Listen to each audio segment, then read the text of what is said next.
आ जाइए, खाना खा लीजिए। अच्छा, आज क्या बनाया है? आज खाने में भरवा भिंडी बनाई है, आपको बहुत पसंद है ना? अरे टुनटुनी, खुश कर दिया तुमने तो। क्या खुशबू है, मजा आ जाएगा आज तो खाना खाने में। अब बस खुशी होते रहोगी या खाओगे भी? तुम भी आओ ना।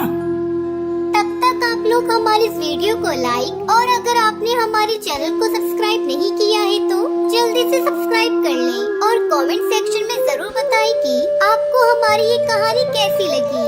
अरे नहीं, मैं बाद में खा लूंगी, आप खाइए ना।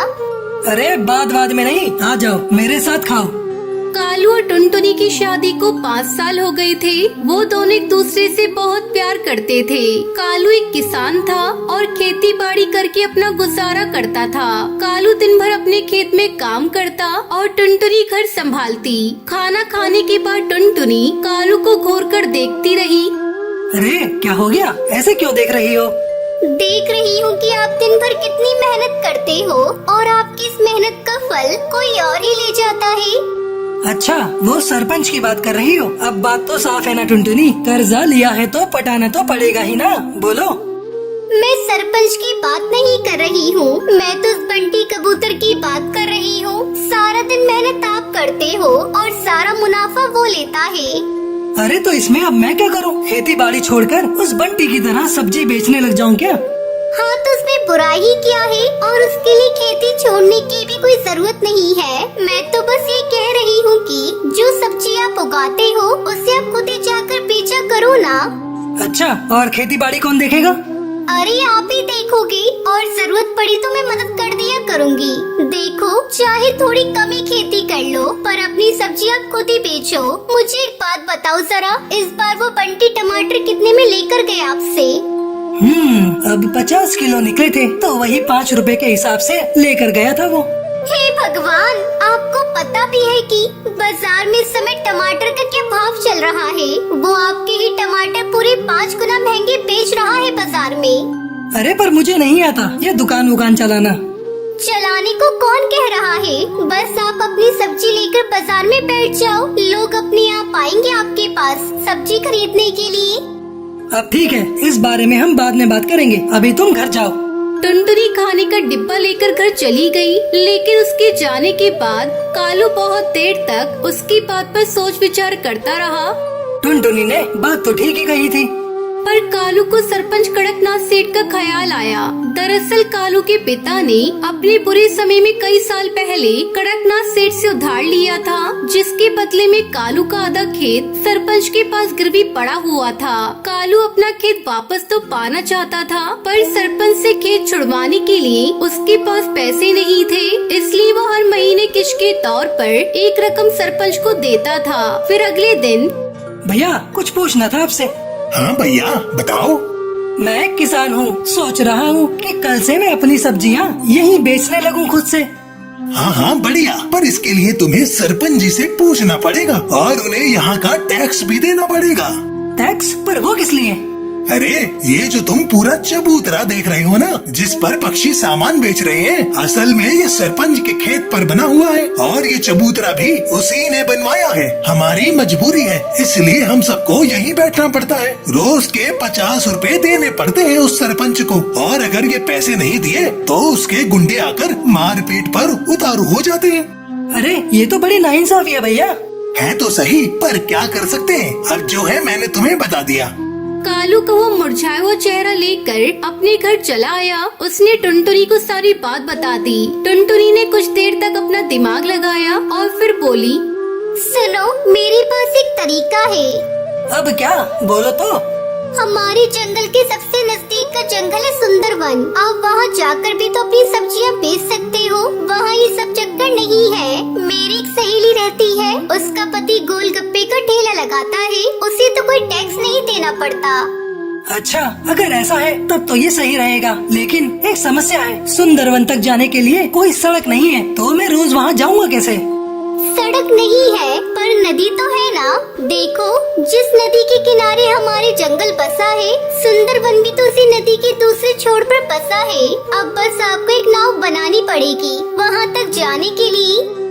अगले ही दिन कालू ने जमा पूंजी से मोटी रकम खर्च कर एक बढ़िया नाव बनवा ली। अगले दिन से ही कालू अपनी नाव से सब्जियां लेकर सुंदरवन जाता और वहाँ सब्जियां बेचता। सुंदरवन के पक्षियों को भी उसकी सब्जियां पसंद आई, क्योंकि सीधे खेत से लाने की वजह से वो सब्जियां बहुत ताजी रहती थी।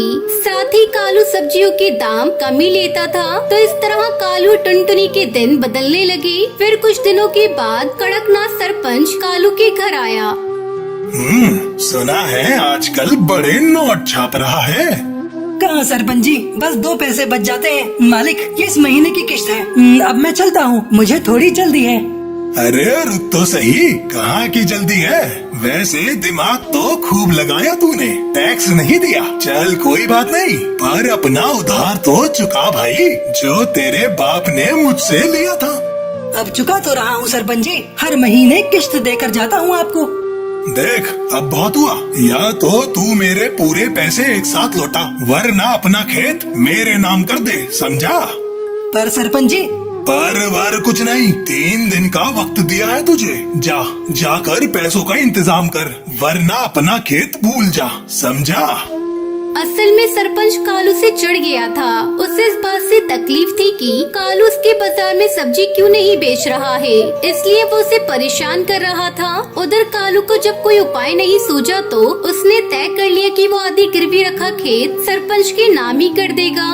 अगले दिन बहुत भारी मन से कालू सरपंच के पास पहुंचा। हाँ बता, फिर क्या सोचा तूने? सरपंच जी, इतनी बड़ी रकम तो मैं चुका नहीं पाऊंगा। आप मुझे ले चलिए कचहरी, मैं जमीन आपके नाम ही कर दूंगा। वैसे उधार निकालकर उसमें से कुछ पैसे बचेंगे क्या? क्यों, बस उधार ही चुकाएगा क्या? मेरा ब्याज वो कौन देगा है? ठीक है सरपंच जी, मैं कल सुबह आ जाऊंगा आपके पास, चलेंगे फिर कचहरी। उस रात कालू की एक पल के लिए नींद नहीं आई, क्योंकि उसका आधा खेत उसके हाथों से निकल रहा था। तभी आधी रात को उसे बादलों की बहुत तेज गरजने की आवाज सुनाई दी। कुछ ही देर में झमाझम बारिश होने लगी। बारिश बहुत तेज थी। पूरे 4 दिनों तक वो बारिश ऐसी ही होती रही और पूरा जंगल बाढ़ में डूबने लगा। कचहरी जाना तो दूर, फिलहाल कोई अपने घर से बाहर तक नहीं जा पा रहा था। बाढ़ की वजह से पक्षियों को बहुत परेशानियां होने लगी। किसी के घर में पीने का पानी नहीं बचा था तो किसी के घर में अनाज खत्म हो गया। ऐसे में कालू वो पक्षी था जिसने सबकी मदद करने के बारे में सोचा। वो अपनी नाव की मदद से सबकी जरूरत का सामान उन तक पहुंचा रहा था। हर कोई कालू की तारीफ कर रहा था। और फिर अजी सुनते हो? हाँ, क्या हो गया? अरे आपने सुना क्या? सरपंच जी के घर की दीवार गिर गई है। बारिश का सारा पानी उनके घर में घुस गया है। बुलबुल बता रही थी कि बाकी परिवार तो सही समय पर निकल गया, लेकिन सरपंच जी घर के अंदर फंस गए हैं।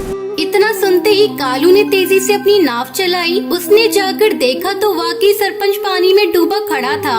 वो चिल्ला चिल्ला के मदद मांग रहा था। बाढ़ का पानी उसके गले तक आ रहा था, लेकिन कालू फौरन अपनी नाव लेकर सरपंच के नजदीक गया और सरपंच को अपनी नाव में बिठाकर बाहर निकाल लाया। कुछ दिन बाद जब पानी का स्तर कुछ कम हुआ तो कालू ने सरपंच से कहा, सरपंच जी, अब रास्ते खुल गए हैं तो कचहरी चले?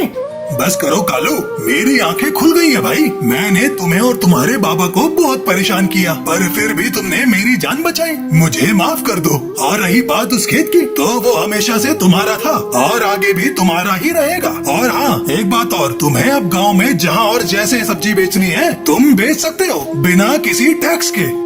सरपंच की बात सुनकर कालू और टुनटुनी खुशी से मुस्कुराने लगी। बारिश थम गई थी, लेकिन उसने कड़कनाथ सरपंच के मन में चढ़े मैल को हमेशा हमेशा के लिए धो दिया था।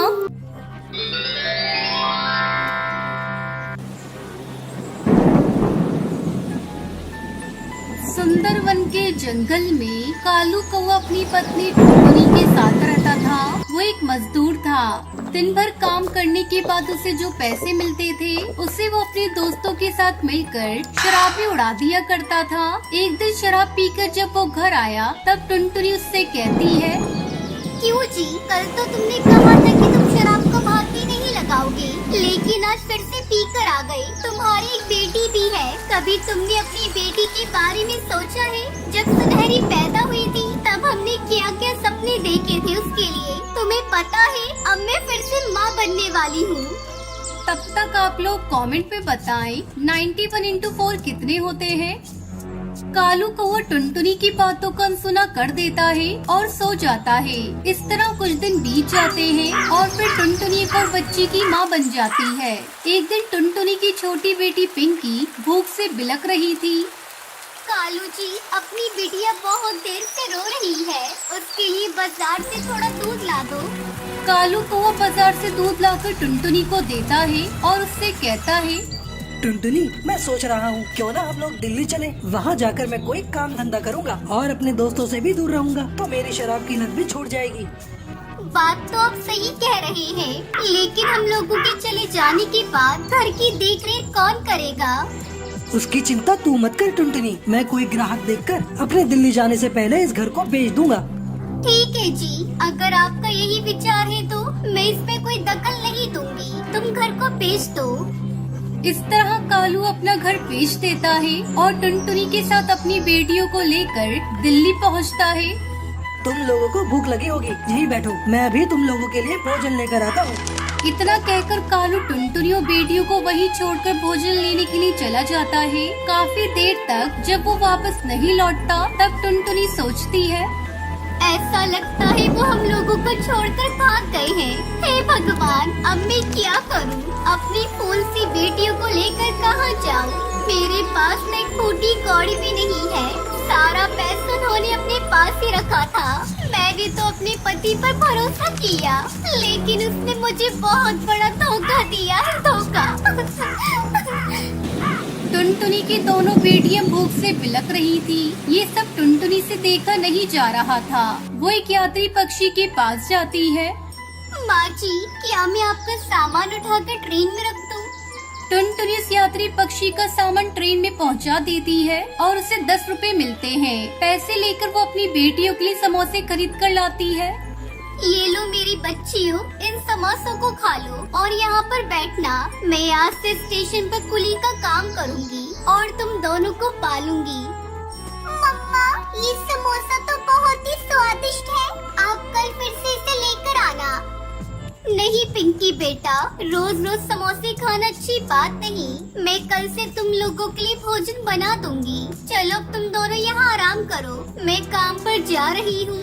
बेटा सुनहरी, तुम बड़ी हो, तुम पिंकी का ध्यान रखना और यहाँ किसी बच्ची से ज्यादा बातचीत मत करना, क्योंकि हम लोग यहाँ किसी को नहीं जानते।